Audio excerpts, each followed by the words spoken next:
Today on Jeep Creep, we're going to be working on the rear end and getting hopefully some framework installed to get a ramp so we can get a vehicle in the back of this big old mess. Stay tuned. Now, one of the reasons why I'm not too sad about rebuilding this thing is the back of it is the only spot that's got a little bit of rot. So it leaked a little bit, and it's all kind of flimsy anyway. So I think what I'm gonna do is just take off this big old plastic piece that's on the back, and we'll reuse the lights and stuff, so we'll have to mark where everything goes. And missing lenses for those, so I need to get new lights anyway. But yeah, let's get this whole thing off the back and see what we're working with, because we need to get down to the frame in order to mount our ramp that we're going to put on here. I've started the process. I've already pulled off the screws on the side, and what's real fun is yeah, these itty bitty nails, so I got to pull these out very carefully without breaking all the plastic. I had to loosen the lights because they were screwed into a board, and the license plate holder was holding it together. Let's see if this thing's ready to kind of be removed.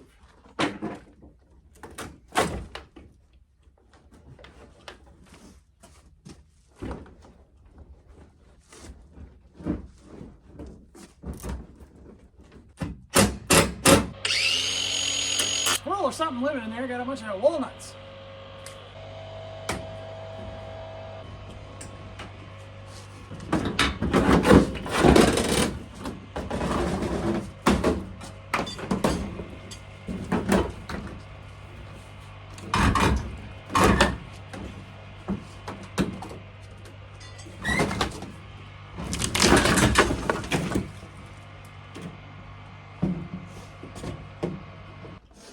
All rotten back here.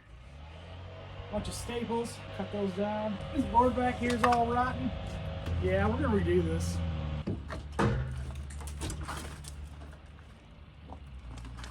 Luckily, it kind of came apart without breaking its shape, so I know how to put it back together. Just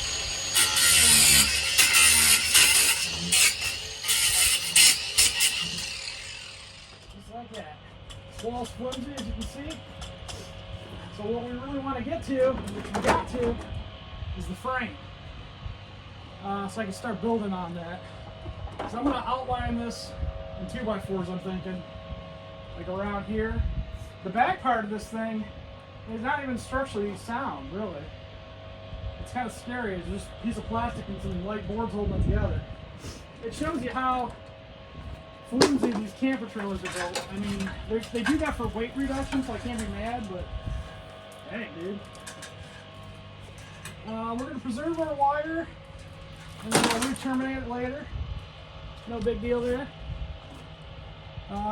Make sure I don't walk on any rusty staples, hopefully. And let's see, I got part of my track too that I'm going to reuse for the elevator bed. So let's get that out of there. There's a couple pulleys back here that I'm going to pull up. Alright, I got the cable out of there and cleaned up a little bit so I can work.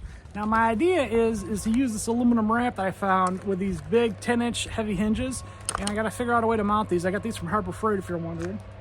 I found a guy on Facebook Marketplace selling this used ATV ramp. I forgot how much weight it's rated for. It's like 3,000 pounds, I think. It's got a name brand to it. Oxalate. It's an Oxalate ramp. They're pretty popular. I wound up getting this for like 40 bucks. And it folds out like this, and it's really lightweight, which is what I like about it. It probably only weighs, I don't know, 30 pounds maybe. I'm gonna see how I can get this to mount on the back of this in the unfolded position. I'm always gonna leave it unfolded and just have it kind of come up, and the back door will swing out, I'm thinking.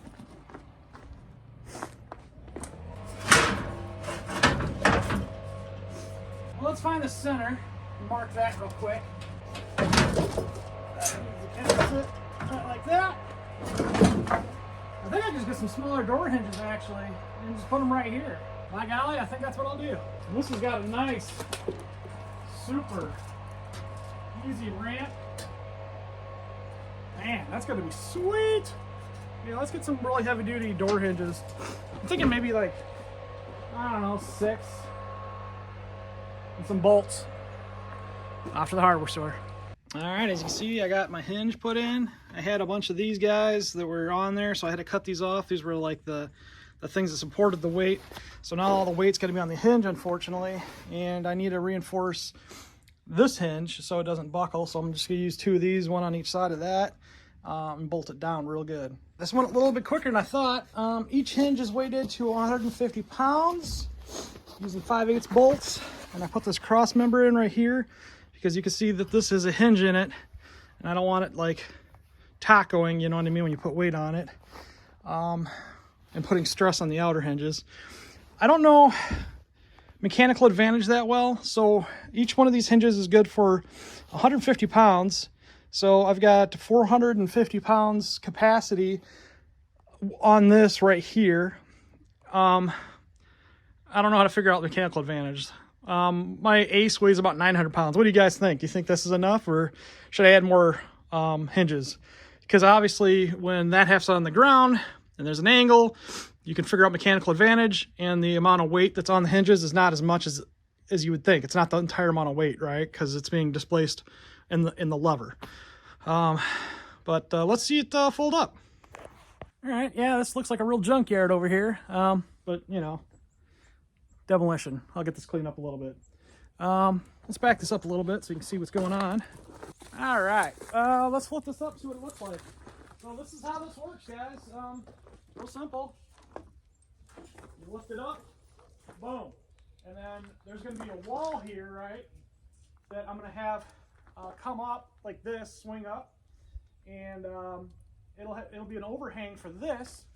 And this, I'm gonna put some stabilizers on it to raise it, to have like a little deck, and you know, I could throw something over this, like a 1/2-inch board or something, or you know, I'll just build a 1/2-inch board on top of this.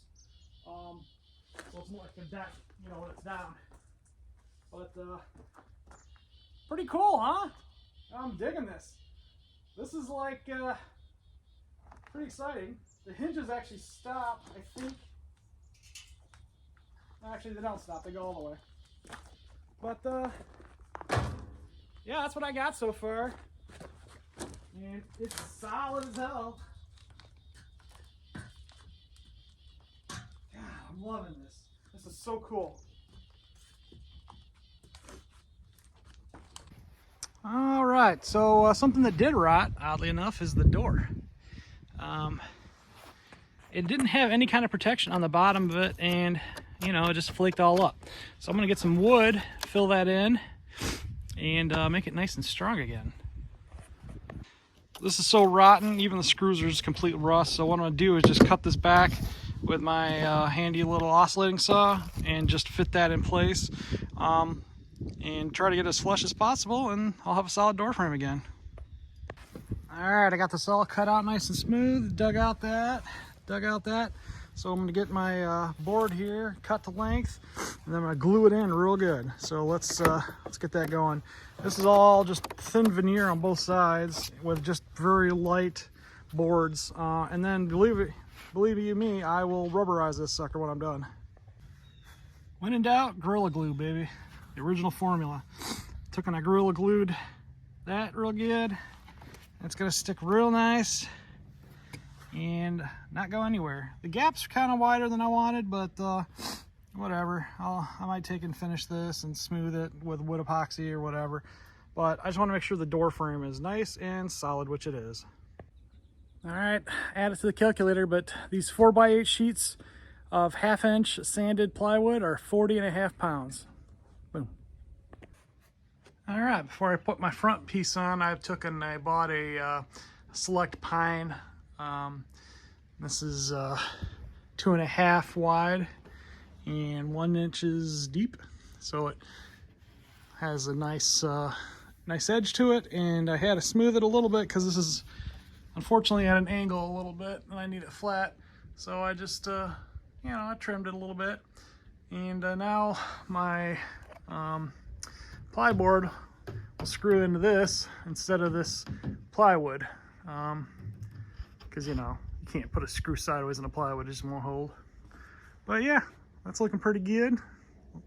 And gives it a little bit more support as well. I just bought one 8-foot one and cut it into two because all I needed was 4 foot. So that worked out perfect.